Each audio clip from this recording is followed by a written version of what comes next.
remember your constant pursuit and your love that's chasing after us. In Jesus' name, amen. You guys can remain standing for our scriptures from Romans 13, 8 through 10. It says, "Owe nothing to anyone except for your obligation to love one another. If you love your neighbor, you will fulfill the requirements of the law. For the commandments say, you must not commit adultery, you must not murder, you must not steal, you must not covet. These and such other commandments are summed up in this one commandment: love your neighbor as yourself. Love does no wrong to others, so that love fulfills the requirements of God's law." It's the word of Christ to you today. You guys can be seated. Hey, thanks, Miriam. Good morning, everybody. Good to see all of you. Happy Sunday. Hopefully your day is already going well, or if you're here, right? Hey, we're alive. We have breath. We get to sing. We get to worship. All the different things. My name is Nic Schrieber. I'm the care pastor. If I haven't had the privilege of getting to meet you or learn your name, I'd love to at some point. And so we're just grateful that we have this time and place together. It's always a privilege to get to preach God's word to his people and to open up the Bible and get to kind of walk through it together. And I hope that if you have a copy of the scriptures, you can start turning to Romans chapter 13. We'll be kind of focusing in on those 3 verses. And or if you have your phone and the Bible app, if you have the New City app, we even have an outline and discussion guides there. You'll see all the sermon resources, but it's another way to kind of track along as we dive in today. Only 3 verses today. I was going back and kind of just doing the math. We've been in Romans for 29 weeks. So this is the 29th sermon, the 29th passage that we as a church get to kind of sit in. And we have a few more to go. But hopefully you've kind of, again, just got to kind of take it all in, sit in the depths of Romans. And again, we find ourselves here in this unique section of the book as we get to kind of get challenged to live it out, to live out the faith. And today's theme is love, loving one another. And so when somebody said, "Hey, what are you preaching on this week?" I go, "Well, I'm preaching on loving one another." And in some ways, it's very simplistic. I love it. It's I'm not going way deep or complex, all the things, and yet it's easier said than done. Right? And I do think it's been super helpful for me to sit in this passage this week because there have been many times already where the Lord's had to kind of nudge me to go, "Hey, what would love call you to do right now?" And hopefully that will be similar for all of us today. I'm not sure if you know the name Francis Schaeffer, but 50 years ago, Francis Schaeffer wrote a small and yet pivotal and influential book called The Mark of the Christian. And if you don't know Francis Schaeffer, he was a pastor, he was a theologian, he was a philosopher. He started a Christian community in Switzerland called La Abri, the refuge or the shelter, where he welcomed anybody that was wandering and even like wandering Christians to kind of have dialogue and talk about how we live out our faith. And in this book, The Mark of the Christian, that he wrote in 1970-ish, 1976, he writes this phrase. He says, "Love is the mark Christ gave Christians to wear before the world. Only with this mark may the world know that Christians are indeed Christians and that Jesus was sent by the Father." And so what he's doing is he's challenging the Christians, he's challenging the church to the importance of love and saying, this is the way the world will know. So I guess a question for us, again, rhetorical, but just, do you agree with that? Do you agree with, yeah, that's it. It is the way we love. Now, obviously, we have to answer questions like, well, what kind of love are we talking about? And, there's lots of types of love, and there's lots of ways we use that word. But for us, as we dig in, it's this Christ-like love. And even the phrase, the mark of the Christian, is Christian love. I put that intentionally in there. I wanted to emphasize that phrase that he gives because it's a Christian love. It's this love that flows from the way he lived. And so it does have some qualifiers. It's not just any type of love. It's this Christ-like love, and this is the mark that Christ gave to us, the church. He even goes on and he says, this is our final apologetic. Or he says, this is our core way that the world will judge and test the claims and realities of Jesus. It's by our love. And so our love must have a form that the world may observe. Or he says our love must be seeable. And Francis Schaeffer, he's pulling this from John chapter 13, verse 35, where Jesus with his disciples is saying to them, he says, by this everyone will know that you are my disciples if you love one another. And Schaeffer, he's looking at the world in the 70s.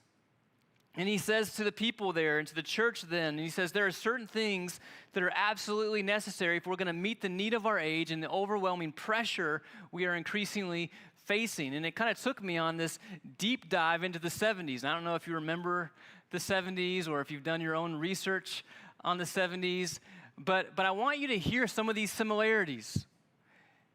And it kind of will remind us, hey, there's nothing new under the sun. And we can think in the season that we're in, like, this is so crazy. What's going to happen? And yet the church, the Christians, we've been similar things, similar places. And so in the 70s, you have an increasingly pluralistic society moving away from God. You have racial divisions. You have wars and tensions in the Middle East. You have financial issues, financial recession. You have a political scandal in the 70s. You have even technological advancements in the 70s. Things like the first calculator is coming onto the scene. Questions like, should you bring a calculator to school or not? And all the fears that come with change. Right? The first email started to get formed in the 70s. The first Atari, the first game, Pong or whatever, is in the 70s. And again, even that little bit, you go, man, that was so long ago. And yet we still, with it, have these similar questions, similar fears, similar pressures. And Francis Schaeffer comes along, sort of a prophet for his age, sort of a prophet to ours as well. And he says here's what's absolutely necessary to meet the need and the overwhelming pressure in his love. It's this true spirituality that marries truth with love, where love meets people with kind and honest answers to their honest questions. It's this way of living, this marker that brings beauty to human relationships. This is what's necessary as we sit in our culture when we think it's chaotic, and this is the thing that God's going to use to bring transformation. So this is where we're going. And again, we know that was true in the 70s. It was true back in Paul's day as he's talking to the Christians in Rome. It's true in ours. And he says to them in verse 8, he says, owe nothing to anyone except for your obligation to love one another. So that's this core verse, core phrase. I do think it's helpful, though, to set up the context a little bit. And so if you remember, this third and final section that we're in Romans is chapters 12 to 16. So there's 5 chapters that make up this final section. And this final section, the key thing that Paul is addressing is how then do we as righteous people, those who know Jesus, how do we live? In view of God's mercies, chapter 12, verse 1, it kicks it off. In view of God's mercies, how do we then transform? How does he transform the way that we live and think and move amongst people in our society because we know Jesus? And in Romans 12, if you remember that chapter, he gives these rapid-fire descriptions of how we're to love and treat one another individually. Hey, genuine love. Love must be genuine. Have patience when you go through trouble. Keep on praying. Bless those who persecute you. Never pay back evil with evil. And he goes on, and it's just this rapid-fire movement. But then he gets to the Romans 13, the section right before this one, and he moves us to this wider question of how are we to live in relation to the state? Or how are we to live under governing authorities? And how, in view of God's mercies, is he calling us to transform our attitudes or our perspective to those who sit in power? And Pastor Chris talked last week, and he referenced how we are able to submit to earthly kings because we know the king, right? And we know the one who holds all authority. And now that brings us to this section, this next part. But as you follow the train of thought, I think it's helpful. Again, I'm kind of taking this somewhere. There's these connector verses along the way that I think are helpful to notice. And so if you're in the Bible, there's this bridge verse between Romans chapter 12 and Romans chapter 13, and the bridge verse is this. It's don't let evil conquer you, but conquer evil by doing good. That's the last verse of chapter 12. And then what Paul does is he says, all right, and here's the way to live this out in a really high level. Everyone, and he goes to the next verse. This is the next key verse, chapter 13, verse 1. Everyone must submit to governing authorities. And God invites us to conquer evil by doing good through living out a radical submission. And because we know that he's in charge, and we know that God's always bigger, he always has a plan, he's always doing things, and he's the one who has all authority. And so kings come, kings go. But we can trust and we can know. And so he says, have this radical submission as you live under the state. But then he gets to this last verse in that section, and he says, and hey, give to everyone what you owe them. Taxes, fees, respect, honor, to all those who are in authority. And that becomes then the bridge to our section because Paul jumps on the language. And you see the link in the way that Paul takes this idea of obligation, or he takes the language of owing, and he moves us to this one constant obligation that we as Christians always have. This one constant obligation that you, that I, we always have, and that's to love one another. Now, I will say that it's easy to read these three verses that we're in today very individualistically because, again, obviously, that's how we live it out. That when I hear a call to love, I have to think about, Lord, how are you calling me to love? And I have to take action, and I have to take intentionality, and I have to take certain steps. But I don't want us to miss the placement here that comes right after Paul's instructions about how we're to live as citizens. Because I think what he's doing here is he's taking us back to this idea of love as the core because it threads itself way back to 12, but then he's pulling it through even the way we're to operate and think about how we are to live as citizens because what he's doing is he's accentuating this vision for us. It's almost like he's lifting up our eyes and he's saying, hey, you need to love as a way to transform and live in society. This is what your mark is. This is your calling. One pastor writes this, he says, Christians are to overcome the evil of our society by loving well and by doing good, deeds of compassion and generosity in full view of the citizenry. That's a weird word. Citizenry.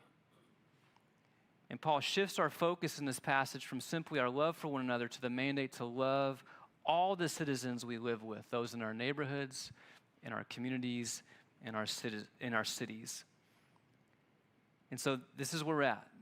And so if you have the passage in front of us, we're going to spend some time just walking through the three verses.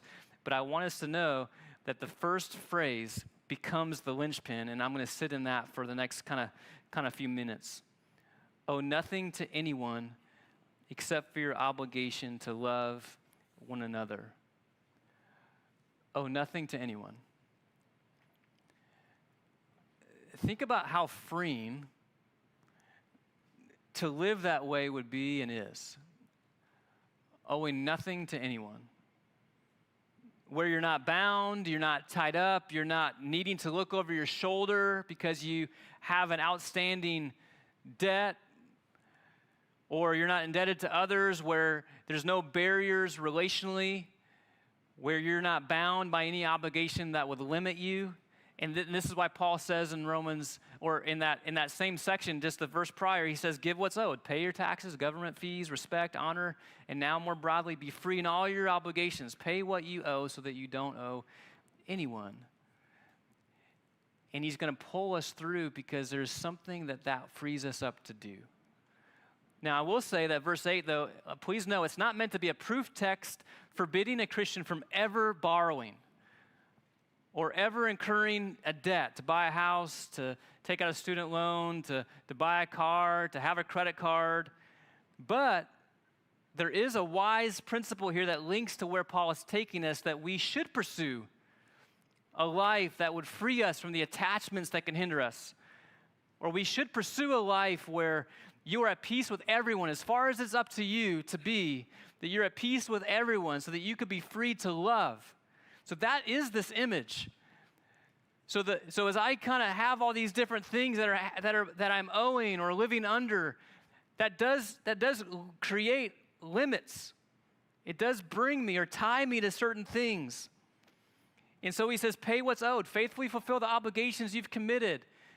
And for the borrower is a slave to the lender. We see that in Proverbs 22. But this way you can be freed up to love. And this is radically different from the way of the world. The law of the land, the way of the world would say, well, get, take, even manipulate if you need to grab as much, to collect as much, to consume as much. And the world is always trying to get you to take more, to grab more, or to even think that you're complete if you don't have something.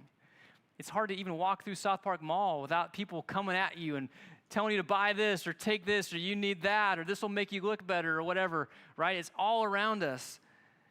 And the image here is to live in such a way that you're free, you're clear, and we are not bound to the pressures and pace and possessions of this world.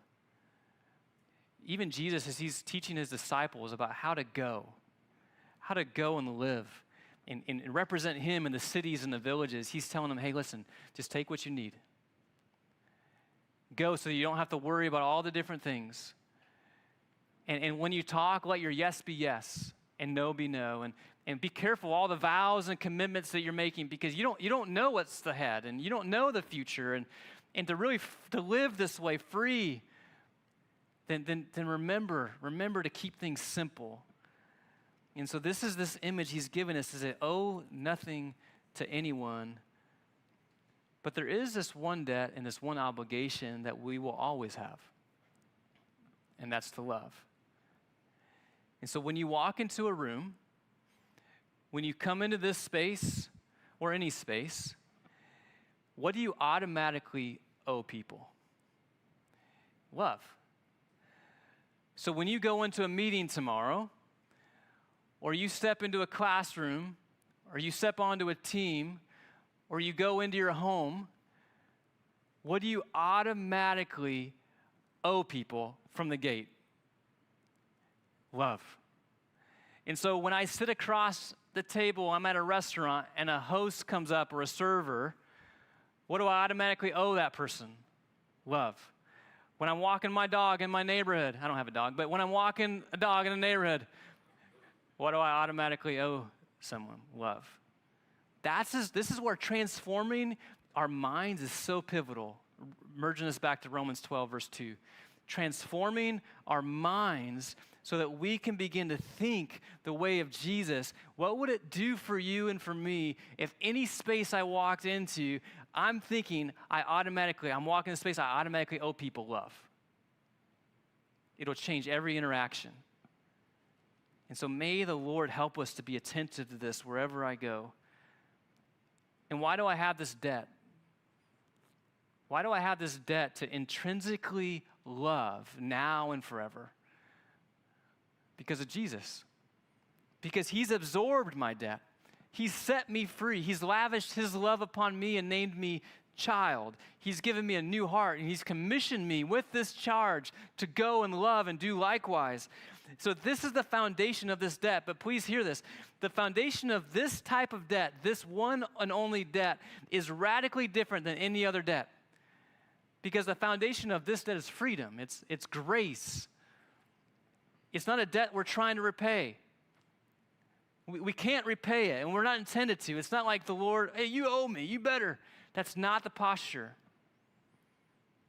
This is not a debt that's laced with dread or fear or rules. Paul is just leveraging the language to point us to this way of thinking, but this debt is a debt that we recognize and we gladly take on. It's our willingness to take it flows from this never-ending and ever-increasing and ever-growing response to Christ's love.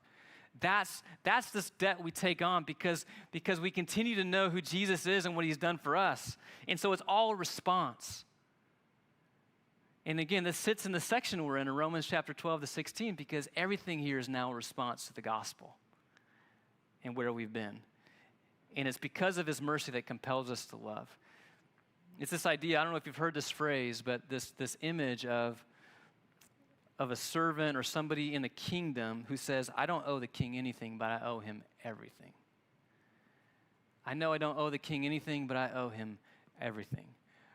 Or it's like that image in Luke chapter 7 where the woman who meets Jesus and they describe her as she loved much because she was forgiven much. And I bet you have a story like that too. I know I do, where I know in high school and then again in college and then a few more very acute moments along the way where I just know my sin, I know my weaknesses and brokenness, where the Lord once again met me and showed me grace and his love and his said no condemnation for those who are in Christ Jesus, and it moves you. I want others to know this. I want to make sure they know that they're forgiven, that Christ has done it for them. And so as we live this way, loving one another and loving our neighbors, we fulfill the requirements of God's law. Now, this is where, whenever you talk about God's law, it gets a little interesting. Because there's all these different ways to describe it, to define it. And so if I were to say, hey, how would you summarize God's law? Right? We would say that the passage gives us this simplistic answer. God's law is love. But if you were to take it out of context and just talk about it in different realms, you'd be like, well, the Ten Commandments, kind of the rules, the code. How did Jesus summarize or explain the law? Jesus, what's the greatest commandment? And what does he say? He boils all the commandments down to two phrases. In Matthew chapter 22, he says, to love the Lord your God with all your heart, with all your soul, with all your strength, and all your mind, and love your neighbor as yourself. And so he breaks it down simply to loving God and loving your neighbor as yourself. If somebody were to say to you, what's the law of Jesus? There's a phrase in Galatians chapter 6 that talks about the law of Jesus. What's the law of Christ? And it's pointed right back to love. But listen, when you take this idea of loving God and loving others, Jesus pairs them together because you need both. Where they're linked. You show the one by doing the other. I show I love God by loving my neighbor. And if I don't love my neighbor, I don't understand love for God. Or at least it's limited, or I'm faking, or I'm lying about my love for God. And at the same time, I won't be able to fully love my neighbor without having a genuine love for God.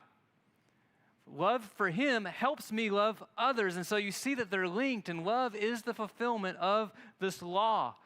And so he takes it, he boils it all down because it summarizes the main heartbeat of it. I'm wanting you to see how to live and how to love. And loving your neighbor as yourself summarizes the commands for how we are to treat people. That's why verse 9 is really just a summarization. He walks you through. You must not commit adultery. You must not murder. You must not steal. You must not covet. These and other such commandments are summed up in this one commandment: love your neighbor as yourself. So in keeping that one, you fulfill the rest. One pastor says this: love doesn't commit or condone adultery. Love cannot murder. Love cannot steal or deprive another person of his possessions. And love cannot hunger after the blessings of another. Warren Wiersbe writes, when we practice love, there is no need for any other laws because love covers it all. If we love others, we will not sin against our neighbor. And who is our neighbor?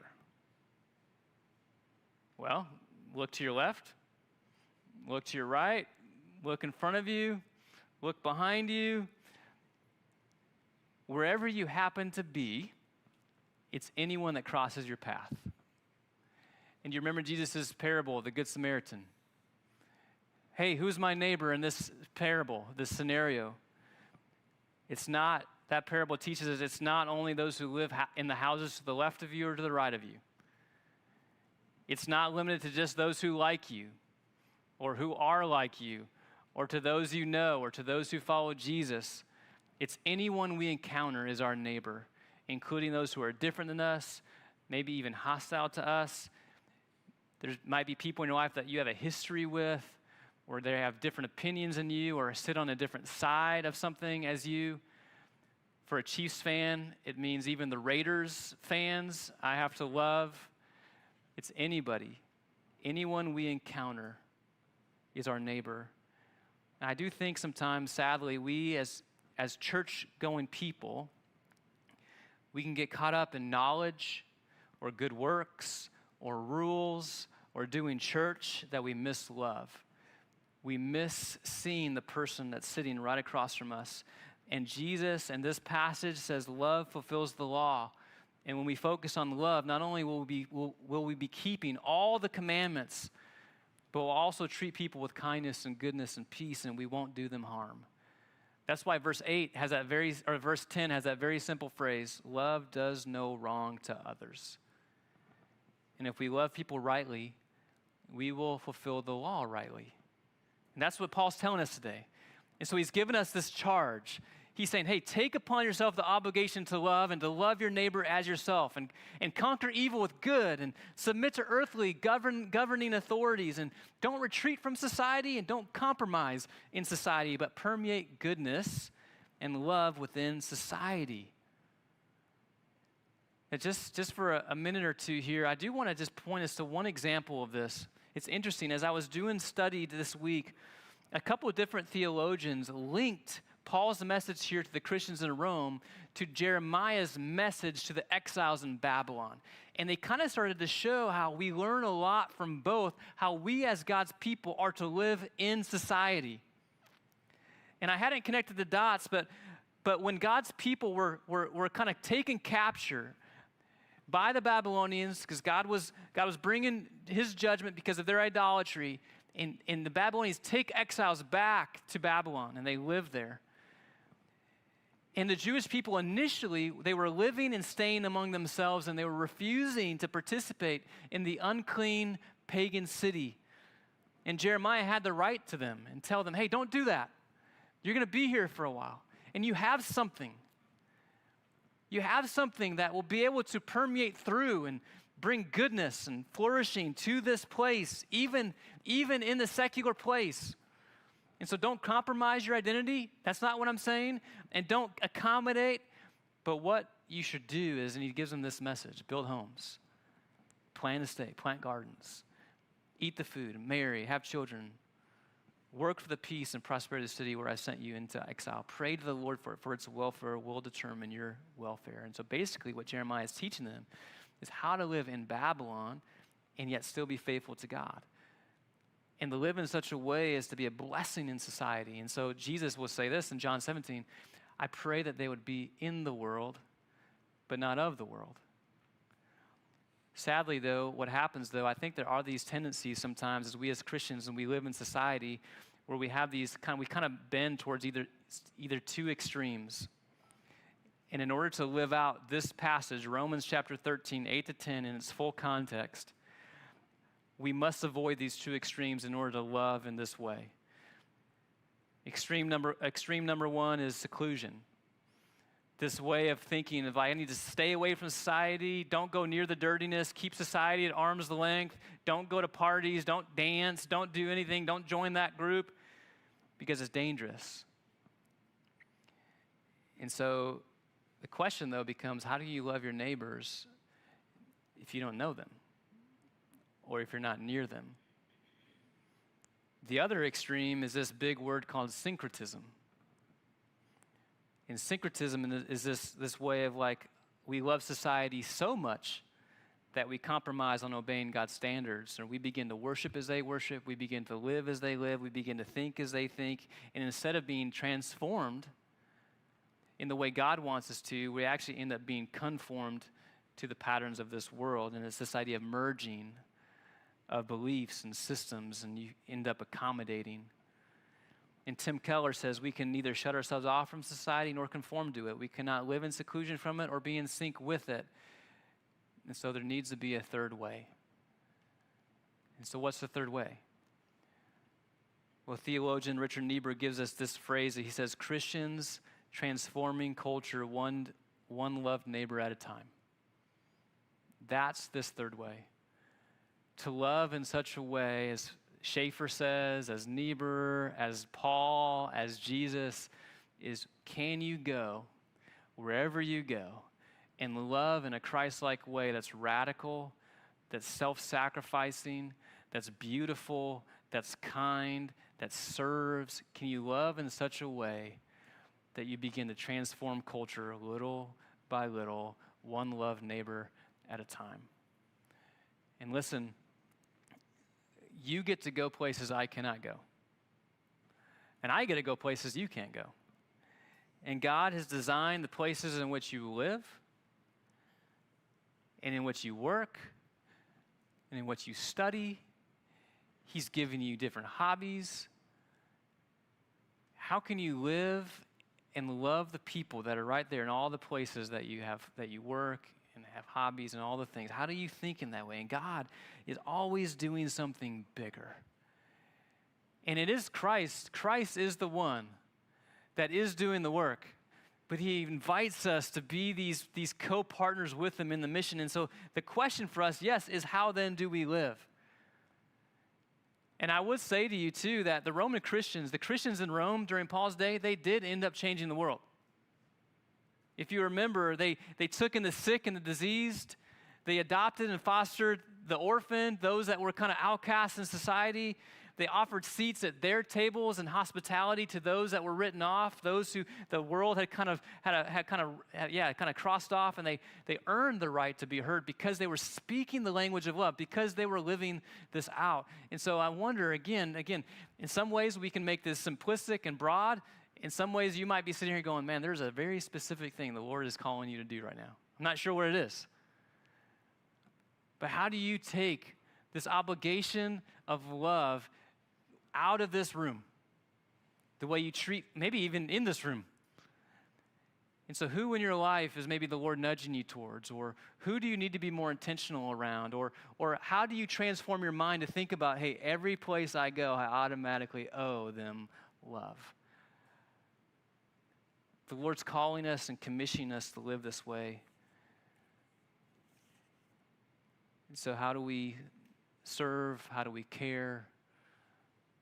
How do we use hospitality? How do we use our words? You know, there's this opportunity that the Lord has given our church recently to again, this is just one example of this, where we've gotten to come close to people in a certain neighborhood. And I think that's an image that you see often of love in the Gospels and in the Bible, of coming close to people. Jesus took on flesh and came. This is this idea of love. And there's this unique opportunity that he's given us as a church to come close into a neighborhood, to serve the people there, to build relationships there. And again, it's his work, but he's even recently given us the ability to have an apartment in the neighborhood. And again, I was thinking about this, we were thinking about this week, because it's just an example of how do we as Christians help live in society, transforming culture one person or one neighborhood at a time, wherever the Lord takes us. And this isn't only the only application, but this is one. I want to show you one video about this opportunity that we have. And we have this apartment, and it's called Place of Peace. And I'd love for you to hear from our serve team about it. So take a look.